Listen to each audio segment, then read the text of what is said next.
Hello friends, uni exams IAS portal पे आप सभी का स्वागत है। आज हम अपने करंट अफेयर्स की सीरीज में इस सेगमेंट में कई नए क्वेश्चंस को देखेंगे, डिस्कस करेंगे जो हमारे करंट इवेंट से रिलेटेड हैं और उन पे सवाल भी लगाएंगे, जिससे कि हमारा जो अगर प्रीलिम्स जो नजदीक आ रहा है एक तरीके से उसका क्या होगा, रिवीजन भी हम साथ साथ करते जाएंगे in the form of questions. तो आइए आज का टॉपिक देखते हैं। तो आज का हमारा जो पहला टॉपिक है वो रिलेटेड है परख। परख टू ब्रिंग, जैसा कि आप देख रहे हैं, to bring harmony between state and central boards in India. ये एनसीईआरटी के द्वारा एक इनिशिएटिव शुरू की गई है। फाइन, जो बहुत सारे अलग अलग स्टेट्स में जो एजुकेशन बोर्ड्स है उनके असेसमेंट और रेगुलेशन में एक तरीके से जो असेसमेंट किया जाता है उनका अलग अलग स्टेट्स में काफी डिस्पैरिटीज देखने को मिलती है, काफी डिफरेंसेस देखने को मिलते हैं। तो उसको कम करने के लिए, उस डिफरेंसेस को कम करने के लिए और एक तरीके से वेरियस बोर्ड्स में क्या करना है, समानता लाने के लिए इस बॉडी को लेके आई है, जो अपने हिसाब से पैरामीटर सेट करेगा और उसके बेसिस पे अलग अलग जो बोर्ड्स हैं, एजुकेशन बोर्ड्स, फाइन, जैसे सीबीएसई हो गया, यूपी बोर्ड हो गया, तो इस तरीके इनको सबको एक प्लेटफॉर्म पे लाने की इसकी क्या है, कोशिश है। और ये हमारा एक तरीके से जो नेशनल एजुकेशन पॉलिसी 2020 में आया था उसका भी एक पार्ट, एक हिस्सा है या एक ऑब्जेक्टिव कह सकते हैं। तो आइए इसके बारे में हम देखते हैं। ये इनिशिएटिव एनसीईआरटी के द्वारा लाया गया और ये इंडिया में एक तरीके से पहला नेशनल असेसमेंट रेगुलेटर है जो काम क्या करेगा, ये नॉर्म्स, रूल्स या रेगुलेशंस या गाइडलाइंस तैयार करेगा कि कैसे जो वेरियस एजुकेशन बोर्ड्स हैं उनको किस तरीके से, किस पैरामीटर पे क्या करना है, एसेस करना है। Fine, okay. तो जैसा कि आप देख रहे हैं कि it will set norms, standards, guidelines for students assessment and regulation. किसके लिए? स्टूडेंट के असेसमेंट और रेगुलेशन के लिए काम करेगा। For all recognized school boards, मतलब सभी जो रिकॉग्नाइज्ड, गवर्नमेंट द्वारा रिकॉग्नाइज्ड स्कूल बोर्ड्स हैं उनके असेसमेंट की बात करता है। तो परख का जो पूरा नाम है, it is performance assessment, review and analysis of knowledge for holistic development. Main जो इसका की जो ऑब्जेक्टिव है वो क्या है, परफॉर्मेंस को एनालिसिस करना, उसका एनालिसिस करना है, असेसमेंट करना है। ठीक है, एक यूनिफॉर्म पैरामीटर के तहत जिसमें डिस्पैरिटीज ना क्रिएट हो, अलग अलग स्टेट के या राज्य के जो एजुकेशन बोर्ड्स हैं उनके बीच उसी दूरी को क्या करना है, कम करना है। फाइन। तो परख की बात करें तो ये नेशनल, जैसा कि हमने कहा कि नेशनल एजुकेशन पॉलिसी जो थी 2020 में लाया गया था सरकार द्वारा, उसका भी एक पार्ट है, हिस्सा है। ठीक है, तो एक तरीके से क्या है, स्टैंडर्ड सेटिंग बॉडी है Parakh, to advise schools and boards regarding जो न्यू असेसमेंट पैटर्न्स होंगे, स्कूलों को उनके बारे में जानकारी दिया जाएगा कि इस पर्टिकुलर जो सेट ऑफ इंडिकेटर है उसके बेसिस पे उनको क्या किया जाएगा, मापा जाएगा या असेस किया जाएगा, उनका जो परफॉर्मेंस है, रिजल्ट है उसको। साथ ही साथ और भी जो रिसर्च टूल्स यूज किए जा सकते हैं असेसमेंट के फील्ड में, और ये क्या करेगा, it will promote collaborations between them. जो अलग अलग जो रिसर्च बॉडीज हैं या फिर जो स्टेट बोर्ड्स है उनके बीच एक तरीके से इंटीग्रेशन की बात करता है। फाइन। तो इसके जो तीन मुख्य एरियाज है जिस पे ये काम करेगा, तो पहला है लार्ज स्केल असेसमेंट करेगा। ठीक है, दूसरा है स्कूल बेस्ड असेसमेंट्स हो गए, स्कूल के बेसिस पे असेसमेंट किया जाएगा, और तीसरा है एग्जामिनेशन में रिफॉर्म लाना है। ये जो एग्जामिनेशन सिस्टम है उसको हम किस तरीके से उसमें बदलाव ला सकते हैं कि जो अलग अलग राज्य के बीच जो एजुकेशन बोर्ड है उसमें जो दूरियां हैं, डिफरेंसेस हैं, उसको कैसे कम किया जा सके, जिससे कि क्या हो, जो परफॉर्मेंस का इंडिकेटर हो या पैरामीटर हो वो सबके लिए समान हो, तभी हम अच्छे से क्या करेंगे, असेसमेंट कर पाएंगे उसका। ठीक है, तो ये क्या करेगा, it will bring equivalence in recognized school boards. वही सेम इक्विवेलेंस की बात कर रहा है कि समानता लाने की बात कर रहा है अलग अलग बोर्ड्स के बीच में। ठीक है, तो उसके लिए क्या करेगा, ये गाइडलाइंस तैयार करेगा, नॉर्म्स, रूल्स, रेगुलेशंस बनाएगा। ठीक, और जिससे कि जो दूरियां हैं, डिस्पैरिटीज हैं, डिफरेंसेस है, उसको खत्म कर सके, मिटाया जा सके। ठीक है, तो परख जो है it will closely work with state directorates of education है, जो एजुकेशन डिपार्टमेंट है अलग अलग स्टेट्स के, उसके साथ साथ जो वेरियस एजुकेशन बोर्ड है, यूपी बोर्ड, एमपी बोर्ड, ठीक है, सीबीएसई, तो इन सभी के बीच एक तरीके से क्लोज कोलैबोरेशन के साथ काम करेगा ये पर्टिकुलर जो रेगुलेटर है। साथ ही साथ जो इंटरनेशनल ऑर्गेनाइजेशंस हैं जो असेसमेंट और रेगुलेशन के फील्ड में काम कर रहे हैं, उनके साथ ये जुड़ के एक तरीके से जो पैरामीटर सेट करेगी या इन जो इंडिकेटर्स होंगे उनको और अच्छा क्या करेगा, इंप्रूव करेगा, खासकर से उस फील्ड में रिसर्च की वजह से क्या होगा, हेल्प होगा, जिससे एक अच्छा एक सटीक तरीका या असेसमेंट टूल तैयार किया जा सकता है, जिससे कि एक ही लेवल पे जो वेरियस इंस्टीट्यूशंस है उनको असेस किया जा सके इन डिफरेंट स्टेट्स। ठीक है, तो एक तरीके से ये क्या चाहता है, रोट लर्निंग जो रट्टा वाली लर्निंग होता है उसको भी कहीं ना कहीं ये निगेट करता है, ये पर्टिकुलर जो रेगुलेटर है।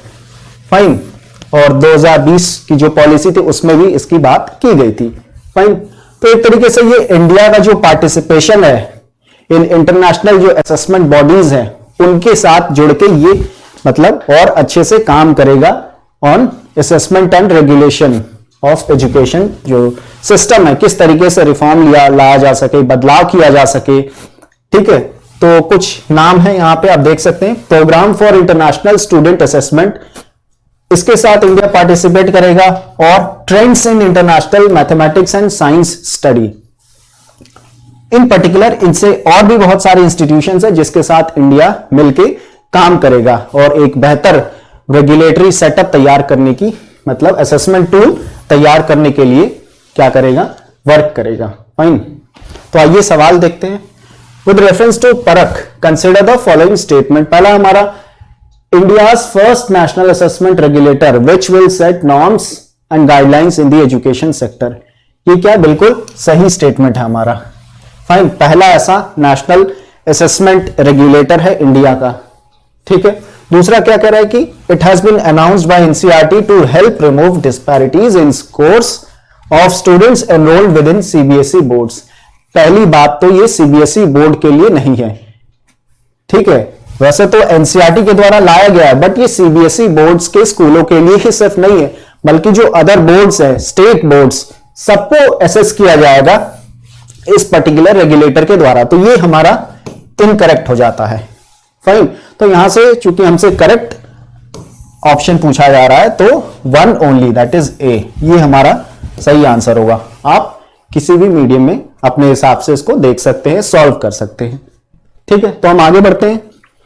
तो दूसरा जो हमारा टॉपिक है, जैसा कि आप हेडलाइन देख सकते हैं यहां पे, new plateau found in Maharashtra. Maharashtra में एक नए वैरायटी का प्लेट्यू डिस्कवर किया गया है। फाइन, उसके बारे में हम देखेंगे क्या क्या उसके सिग्निफिकेंट क्वालिटीज हैं, क्यों वो क्या है इंपॉर्टेंट हो सकता है आगे के लिए, चाहे वो क्लाइमेट चेंज के पर्सपेक्टिव से देखें या बायोडाइवर्सिटी के पर्सपेक्टिव से देखें, तो किस तरीके से ये डिस्कवरी है वो हेल्प कर सकता है, इसके बारे में हम जानेंगे। ठीक बात है, तो आइए देखते हैं। तो ये जो प्लेट्यू डिस्कवर किया गया है, ये पहली बात तो ये रेयर है, पहली बार ऐसा देखा गया है, आइडेंटिफाई किया गया, और लो ऑल्टीट्यूड बसाल्ट प्लेट्यू है। ठीक है, लो ऑल्टीट्यूड मतलब कम हाइट वाला क्या है, बसाल्ट प्लेट्यू है। बसाल्ट की बात करें तो ये इग्नियस रॉक कैटेगरी में आता है। फाइन, ये जो एक्सट्रूसिव लैंडफॉर्म्स होते हैं, वोल्केनिक लैंडफॉर्म्स, उसका क्या है, टाइप है। ठीक है, तो ये जो प्लेट्यू है इस पे 76 स्पीशीज ऑफ प्लांट्स देखे गए, साथ ही साथ बहुत सारे वेराइटीज ऑफ श्रब्स भी यहां पे पाए गए फैमिलीज के। और किस जगह पे ये डिस्कवरी किया गया अगर उसकी बात करें तो मंजारी विलेज, थाने डिस्ट्रिक्ट, कहां पे, वेस्टर्न घाट वाले रीजन में इन महाराष्ट्र। ठीक है, तो ये जो लो ऑल्टीट्यूड बसाल्ट प्लेट्यू है, ये चौथा टाइप है प्लेट्यू का जो इस पर्टिकुलर रीजन में पाया जाता है। तो बाकी तीन क्या है अगर उसके बारे में बात करें तो पहले, इससे पहले हाई एल्टीट्यूड बसाल्ट प्लेट्यू जो है डिस्कवर किया जा चुका है। उसके साथ साथ laterites at high and low altitudes, दो ये हो गए, एक हाई और एक लो, दो ये हो गए। और एक बसाल्ट एट हाई एल्टीट्यूड, ये तीसरा हो गया हमारा, और ये चौथा। तो ये 4 टाइप्स के जो है प्लेट्यूज उस पर्टिकुलर वेस्टर्न घाट के रीजन में पाए जाते हैं। फाइन। तो एक तरीके से ये क्या है, it acts as a repository of information, एक तरीके से खजाना है इंफॉर्मेशन का, या ट्रेजर कह सकते हैं हम, जिससे हम पता लगा सकते हैं कि इस पर्टिकुलर रीजन में कैसे जो स्पीशीज हैं वो एग्जिस्ट कर पाते हैं, उस एनवायरमेंट से अपने आप को क्या कर सकते हैं, एनवायरमेंट में क्या करते हैं, एक तरीके से एडजस्ट कर पाते हैं। ठीक है, तो उसके बारे में स्टडी करेंगे और इससे हमें क्या इंफॉर्मेशन मिलेगा कि करंट सिचुएशन को अगर देखें, जो क्लाइमेट चेंज, मतलब बहुत सारी परेशानियां आ रही हैं from climate point of perspective से, तो कैसे इस सिचुएशन में अपने आप को संभाल पा रहे हैं। ठीक है, तो एक तरीके से क्या होगा, इंसाइट मिलेगा और जानकारी मिलेगी। फाइन। तो ये क्या, it will help study effects of climate change on species survival, जैसे हमने अभी बताया आपको। ठीक है, कैसे स्पीशीज उस एरिया में सर्वाइव करते हैं। साथ ही साथ इंक्रीज अवेयरनेस जनरेट करेगा लोगों में for conservation and needs of rock outcrops, कि ये जो पर्टिकुलर रॉक आउटक्रॉप्स हैं या प्लेट्यूज हैं डिफरेंट टाइप्स के, इनको क्यों क्या है कंजर्व करने की या प्रोटेक्ट करने की जरूरत है। फाइन। और यहां पे खासकर से जो बायोडाइवर्सिटी पाई जाती है उसको भी प्रोटेक्ट करना क्या है, हमारी जिम्मेदारी है और एक इंपॉर्टेंट ऑब्जेक्टिव है। ठीक है, तो प्लेट्यूज क्या है, प्लेट्यूज आर डोमिनेंट लैंडस्केप होते हैं इन वेस्टर्न घाट के। अगर हम रीजन में अगर देखें तो ये क्या है, यहां पे ये प्लेट्यू रीजन है, डेक्कन प्लेट्यू। ठीक, तो यहां पे क्या है, ये डोमिनेंट वैरायटी के रॉक्स देखे जाते हैं और यहां पे बहुत सारे एंडेमिक स्पीशीज वैरायटीज भी देखे जाते हैं, जैसे नीलगिरी तहर हो गया। फाइन। और भी अदर कोंडाना रैट, तो ये सारी प्रजाति यहां पे पाए जाते हैं जो कि एंडेमिक स्पीशीज हैं, तो इस वजह से काफी इंपॉर्टेंट हो जाता है। ठीक है, तो एक तरीके क्या है, रॉक आउटक्रॉप बोला जाता है। Fine. And provides unique challenging environment for species to adapt, इसके बारे में हमने बात कर लिया। रॉक आउटक्रॉप आप देख सकते हैं, ये क्या है, बेडरॉक का ही एक हिस्सा होता है जो सरफेस पे एक तरीके से एक्सपोज हो जाता है। फाइन। क्या होता है, एक्सपोज हो जाता है सरफेस पे। तो रॉक आउटक्रॉप्स क्या है, विजिबल एक्सपोजर ऑफ बेडरॉक, जो बेडरॉक है या जो नीचे रॉक होता है। Fine. And other geological formations at the surface of the earth, ये जो डायग्राम आप देख सकते हैं जो सरफेस से क्या है नीचे है, ये हमारा क्या है, एक सेकेंड प्लीज, सॉरी। हाँ, तो ये हमारा क्या है, रॉक आउटक्रॉप है। फाइन।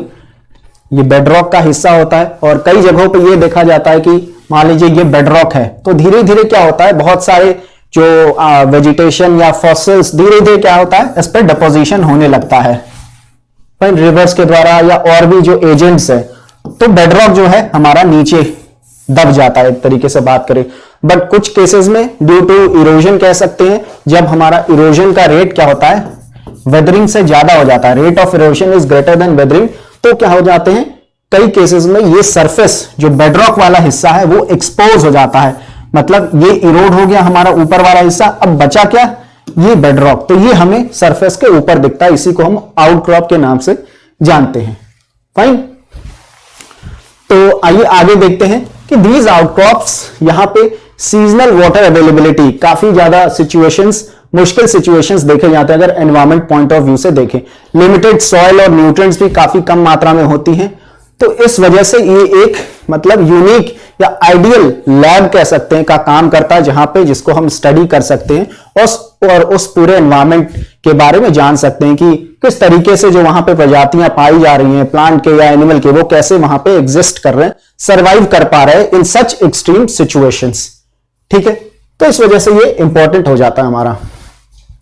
तो वेस्टर्न घाट की अगर बात करें तो वो it is one of the biological hotspot in India. India में 4 जो है रीजन्स हैं बायोलॉजिकल हॉटस्पॉट में जो आते हैं। फाइन। पहला हमारा हिमालयन रीजन हो जाता है, ये आप देख सकते हैं ग्रीन कलर में। ओके। दूसरा वेस्टर्न घाट्स वाला एरिया आ जाता है, ठीक है, वेस्टर्न घाट्स एंड श्रीलंका। और वही जो तीसरा है ये इंडो बर्मा वाला रीजन है, ये हमारा 3rd बायोलॉजिकल हॉटस्पॉट का हिस्सा हो गया। और जो चौथा है फाइन, वो क्या है, सुंडालैंड। ये सुंडालैंड ये हमारा जो निकोबार आइलैंड्स हैं वो इसके अंडर आते हैं। ओके, तो ये हमारे 4 बायोलॉजिकल हॉटस्पॉट हो गए जो कि इंडिया में हैं। फाइन, तो आइए सवाल देखते हैं। Consider the following statements regarding recently discovered low altitude basalt plateau इन, कहां पे, वेस्टर्न घाट। पहला हमारा स्टेटमेंट क्या कह रहा है कि रेयर प्लेट्यू जो है shares vegetation with 3 other rock outcrop simultaneously holding unique biodiversity. इसके बारे में हमने बताया कि 4 तरह के क्या है रॉक आउटक्रॉप्स वहां पे उस रीजन में देखे जा चुके हैं। फाइन, तो ये जो अभी करंटली फायर है ये चौथा है उनमें से, तो ये हमारा करेक्ट है। दूसरा है rock outcrops are visible exposures of bedrock और other geological formations at the surface of the earth.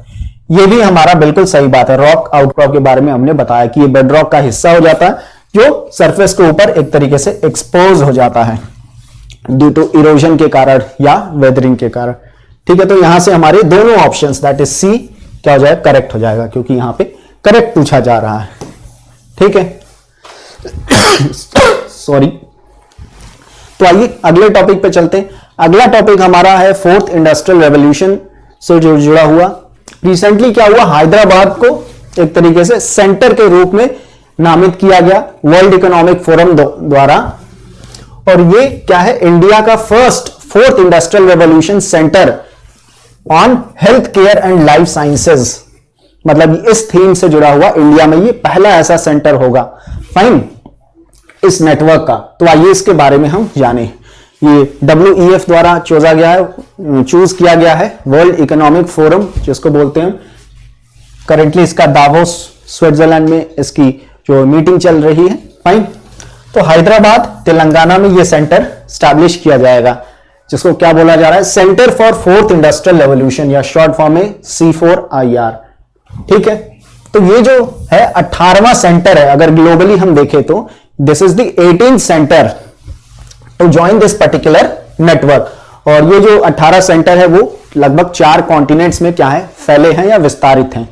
Okay, तो ये सेंटर जो बनाया जाएगा एक तरीके से ये ऑटोनॉमस इंस्टीट्यूशन के तौर पे काम करेगा और नॉन प्रॉफिट ऑर्गेनाइजेशन होगा ये, जिसका फोकस क्या होगा, पॉलिसी एंड गवर्नेंस, पॉलिसी तैयार करना और एक तरीके से इन एन एफिशिएंट तरीके से उसको गवर्न करना। किस चीज से जुड़ा हुआ, क्या थीम है, किस थीम पे ये काम करेगा, health care and life sciences से जुड़ा, मतलब हेल्थ से जुड़े टॉपिक्स पे उस पे एक तरीके से रिसर्च हो गया या जो भी होगा उस पे ये काम करेगा। ये हमारा जो सेंटर है तेलंगाना में। ठीक है, तेलंगाना को इसलिए भी चूज किया गया कि वहां पे जो फार्मास्यूटिकल इंडस्ट्रीज हैं काफी अच्छा काम कर रही हैं, और प्रोडक्शन में जो हम वैक्सीन की बात कर लें या मेडिसिन की बात कर लें तो प्रोडक्शन में काफी ज्यादा, मतलब उनका जो कंट्रीब्यूशन है काफी ज्यादा है अदर स्टेट्स के कंपैरिजन में। फाइन, तो ये जो C4IR जो तेलंगाना में है, इंडिया में ये इकलौता ऐसा सेंटर है जो हेल्थ केयर और लाइफ साइंसेस के थीम पे काम करेगा इस पर्टिकुलर नेटवर्क सिस्टम में।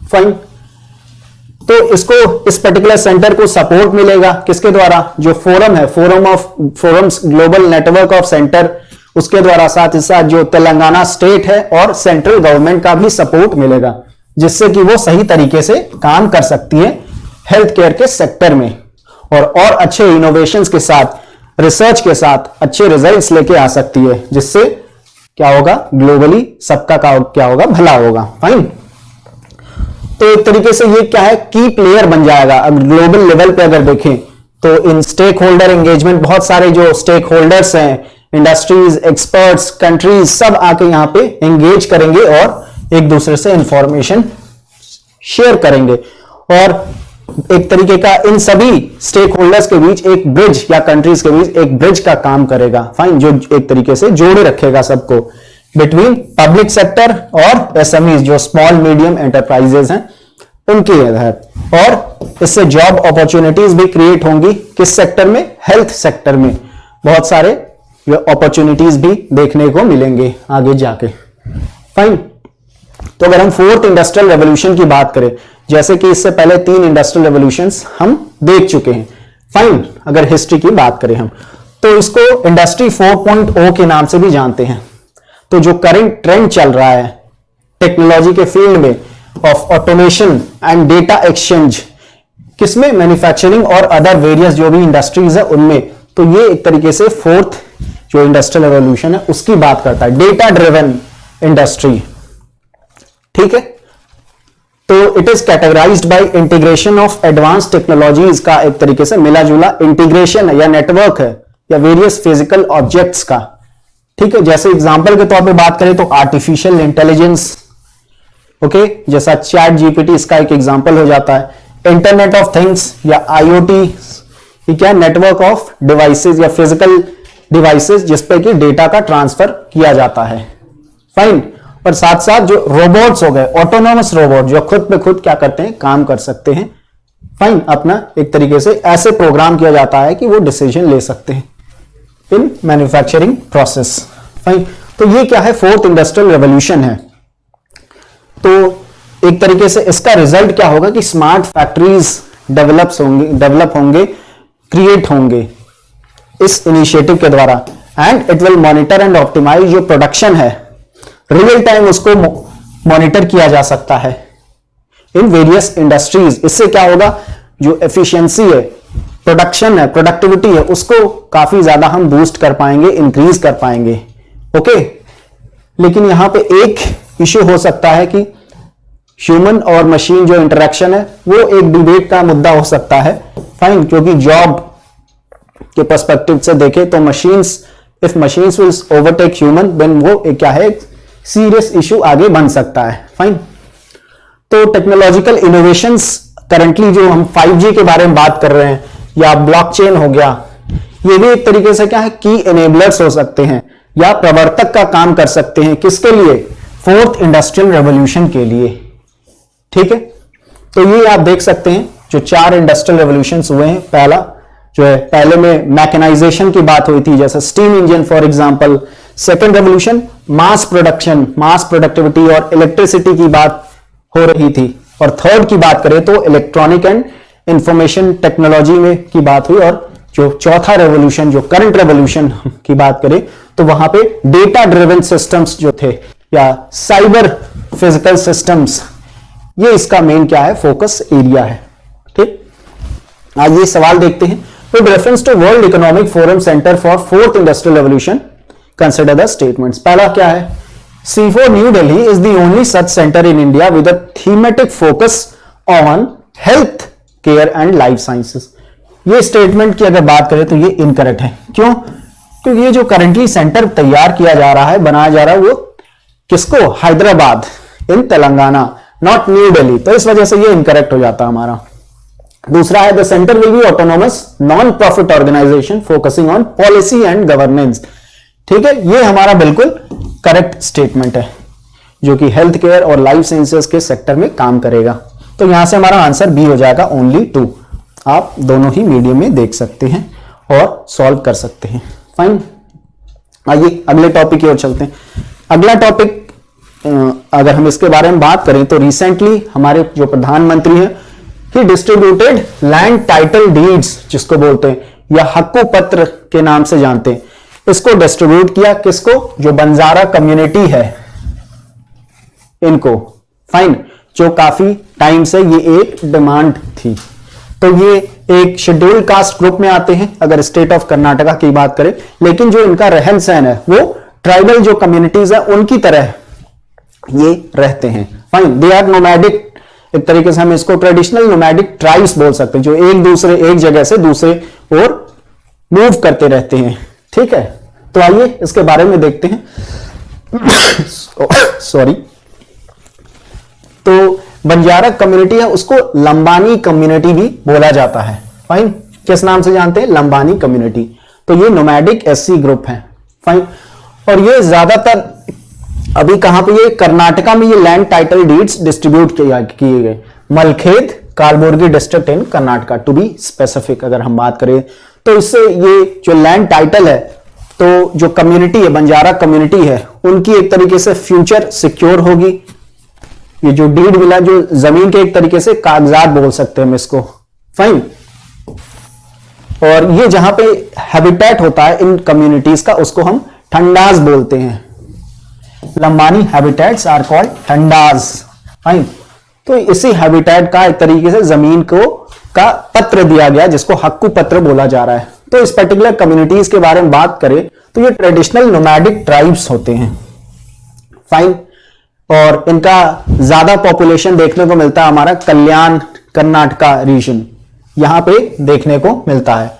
और लंबाडीज भी इनको कहा जाता है, या लंबानी या बंजारास, तीनों नाम से इनको जाना जाता है। और ये किस किस स्टेट्स में पाए जाते हैं इनकी बात करें तो राजस्थान, कर्नाटका, आंध्र प्रदेश हो गया, मध्य प्रदेश, गुजरात एंड महाराष्ट्र, इन सभी स्टेट्स में या राज्यों में ये पाए जाते हैं या देखे जाते हैं। तो कर्नाटका की बात करें तो कर्नाटका में इनका सेकंड हाईएस्ट पॉपुलेशन देखने को मिलता है इन इंडिया। ओके, तो ये इंफॉर्मेशन जैसा कि हमने बताया कि बंजारास वैसे तो शेड्यूल्ड कास्ट ग्रुप में आते हैं इन कर्नाटका, बट जो इनका रहन सहन है ये ट्रेडिशनली नोमैडिक ट्राइब्स की तरह रहते हैं, मतलब ट्राइबल ग्रुप की तरह ये रहते हैं, अपना जीवन व्यतीत करते हैं। ठीक है, तो अब आइए हक्कु पत्र जिसके बारे में हम बात कर रहे थे। हक्कु पत्र क्या होते हैं? ये टाइटल डीड्स होते हैं, जैसा कि आप इमेज में देख सकते हैं। एक तरीके से क्या है, जमीन के कागजात भी बोल सकते हैं हम। तो ये क्या है? प्रॉपर्टी ओनरशिप डॉक्यूमेंट है। मतलब अब जिस जगह पे जो ठंडास जिसको हम बोल रहे थे, अब वो उन पर्टिकुलर कम्युनिटीज का हो जाएगा और आगे वो उस पर्टिकुलर जमीन का टुकड़ा जो है उसको अपने हिसाब से यूज कर सकते हैं। ठीक है, because now they are the owner of that particular land. Okay, तो इस लैंड पे ये बैंक लोन्स भी ले सकते हैं, जो कि एक अच्छी बात है। ठीक है, और ये क्या कर सकते हैं, इसको बाई और सेल भी कर सकते हैं। ये भी क्या है, एक इसका इंपॉर्टेंट बात है। फाइन, तो ये हो गया हमारा हक्कु पत्र या टाइटल डीड्स। तो आइए सवाल देखते हैं। Hakku Patra is a marriage deed signed within the nomadic Banjara community. ये क्या है, आउटराइटली हमारा इनकरेक्ट है, क्योंकि ये मैरिज डीड या शादी का कोई रजिस्ट्रेशन नहीं है। ये क्या है, जमीन का क्या है, डीड है, टाइटल है, जमीन से जुड़े हुए कागजात बोल सकते हैं हम इसको। तो दूसरा क्या है, Banjaras are scheduled caste in Karnataka although they are considered to be a tribal group in terms of the lives they lead. इसके बारे में भी हम आपको पहले बता चुके हैं। ओके, तो आगे बढ़ते हैं। तो हमारा यहां से आंसर हो जाएगा बी, दैट इज ओनली 2। ये हमारा आंसर हो जाएगा इस सवाल का। आप यहां से भी देख सकते हैं, सॉल्व कर सकते हैं। तो आइए अगले टॉपिक पे चलते हैं। अगला टॉपिक हमारा जो जुड़ा हुआ है ये रशिया यूक्रेन वॉर से जुड़ा हुआ ये टॉपिक है, जिसमें काफी लॉस देखने को मिला है, चाहे वो प्रॉपर्टी की हो चाहे लाइफ की हो, काफी ज्यादा, और इसका ग्लोबल लेवल पे भी बहुत ही ज्यादा असर देखने को मिला है। तो रिसेंटली लेपर्ड 2 टैंक न्यूज में था। फाइन, तो इस पर्टिकुलर टैंक के बारे में जानेंगे, इसकी क्या खास बात है, क्यों न्यूज में रहा, सारी जानकारी हम लेंगे। ओके, तो लेपर्ड 2 की बात करें तो ये अगर दुनिया में it is one of the world's leading battle tanks है।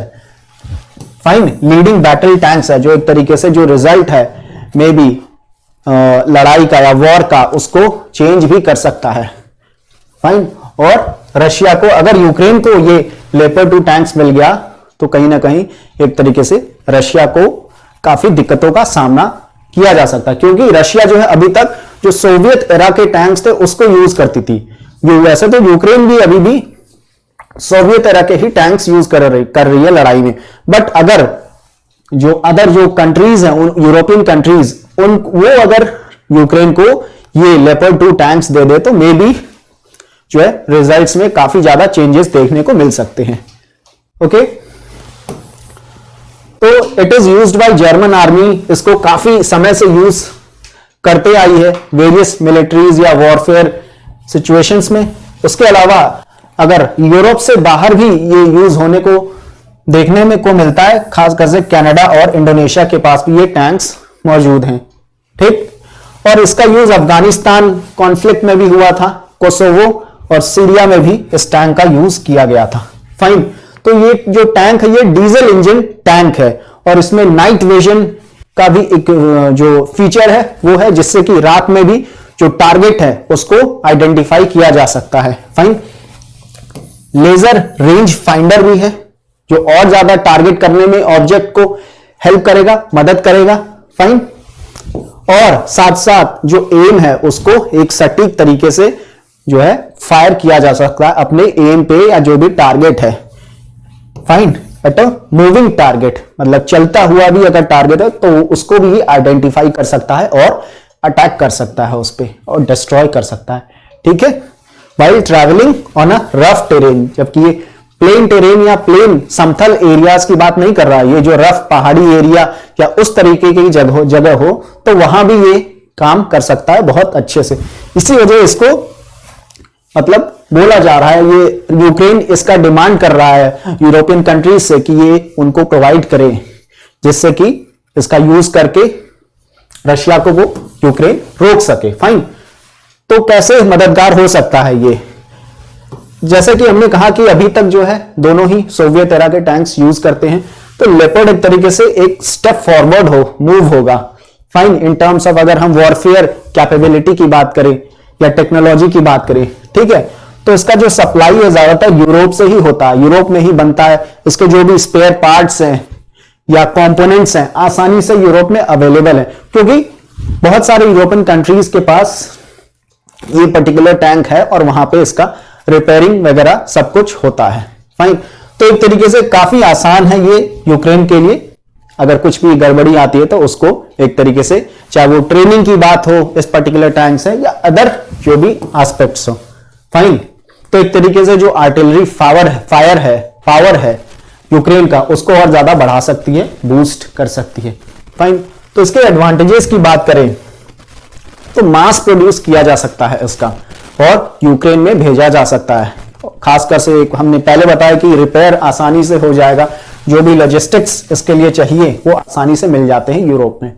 फाइन, इसके बारे में भी बताया आपको कि आसानी से जो है यूक्रेन में पहुंचाया जा सकता है, क्योंकि ये यूरोप में रीडली अवेलेबल है। तो ये सारी जानकारी इस पर्टिकुलर टैंक के बारे में थी। फाइन, तो आइए सवाल देखते हैं हम सवाल हमारा क्या कहता है? The term leopard 2 often seen in the news is best described by which of the among given below. पहला उसमें से हमारा एयरक्राफ्ट कैरियर है, क्या ड्रोन वॉरफेयर है, या बैटल टैंक्स, या एयरक्राफ्ट मिसाइल। तो अगर हम इसकी बात करें तो जैसा कि हमने देखा ये क्या है, बैटल टैंक्स है ये। फाइन, युद्धक टैंक इसको बोल सकते हैं। तो सी हमारा यहां से क्या हो जाएगा, आंसर हो जाएगा। फाइन, तो ये आज के टॉपिक्स थे। हम कल आपके साथ नए टॉपिक्स को डिस्कस करेंगे। ओके, तब तक के लिए अगर हम एक इंफॉर्मेशन देना अगर चाहें तो यूपीएससी प्रीलिम्स क्रैश कोर्स जो है इसके बैचेज स्टार्ट हो रहे हैं 30 जनवरी से। हिस्ट्री से शुरुआत होगी इस बैच की।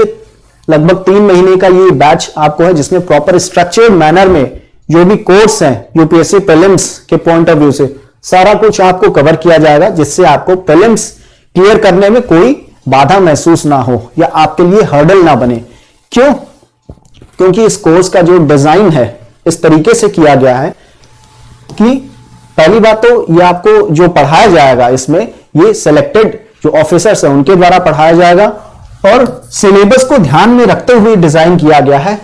जो भी प्रोग्राम का क्या है स्ट्रक्चर है, इस वजह से आपको काफी हेल्पफुल होगा ये। तो अगर आपको ज्वाइन करना है, ठीक है, तो स्क्रीन पे जो नंबर्स दिए हुए वहां से आप कांटेक्ट करके आपके जो भी क्वेरीज या डाउट्स हो उसको क्लियर कर सकते हैं और अंत में एक अपना इन्फॉर्म डिसीजन ले सकते हैं। फाइन, तब तक के लिए थैंक यू।